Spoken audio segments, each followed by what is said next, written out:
אנחנו מחוץ לאצטדיון טדי רגע לפני המשחק של בית"ר ירושלים נגד הפועל פתח תקווה. מה אתה מצפה הערב מבית"ר? 3 נקודות.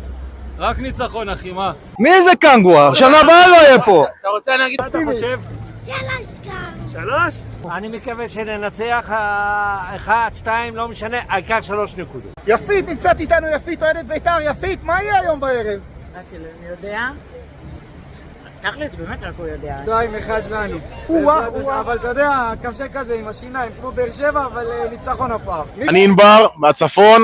מהצפון באת לטדי? מהצפון, באתי מאילת, אבל אני גר בצפון, ואני צופה 4-0, 3 של אצילי ו1 של קלו. אם בית"ר לוקחת אליפות, אני אומר לך את האמת, אתה זוכר את העצירה של שוער נבחרת ארגנטינה בטח, בגמר מונדיאל. זה מה שמיגל עשה נגד באר שבע. תן לי ציון מ-1-10 בינתיים, העונה הזאת לברק יצחקי.